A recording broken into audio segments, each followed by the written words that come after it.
ఎప్పుడు tomato egg పులుసు తిని బోర్ కొట్టినప్పుడు ఒకసారి ట్రై చేయండి. కొత్తగా చాలా బాగుంటుందండి. నేనైతే ఆనియన్స్ ఎండుమిర్చి ఉంటుంది కాబట్టి మిక్సీ పట్టానమాట.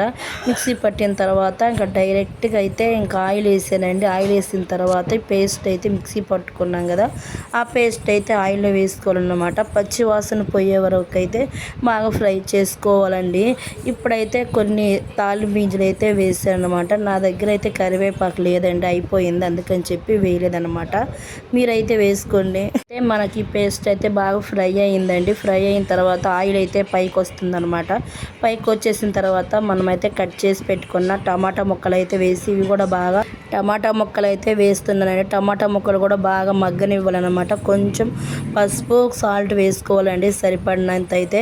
ఇవి వేసుకున్న తర్వాత ఇవి కూడా బాగా మగ్గాలన్నమాట. ఇవి అయితే చపాతీలో కానీ రైస్లో కానీ చాలా బాగుంటుందన్నమాట. మామూలుగా కలర్ రైస్లో కూడా చాలా బాగుంటుందండి ఎగ్స్ అయితే.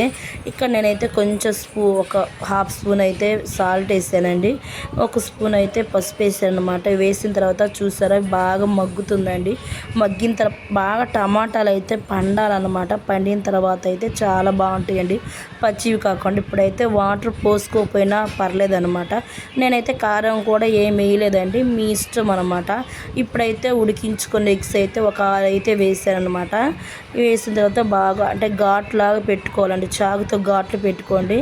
ఆ పేస్ట్ ఉంటుంది కదా ఉల్లికారం, నేనైతే చాకుతో అయితే ఘాట్లు పెట్టుకున్నానండి ఎగ్స్కి అయితే. ఇవి అయితే బాగా ఉడికాయి అనమాట. చూసారా ఈ పేస్ట్ మొత్తం పడుతుంది అనమాట ఎగ్స్కి అయితే. చాలా టేస్ట్గా ఉంటుందండి, ఒకసారి ట్రై చేయండి.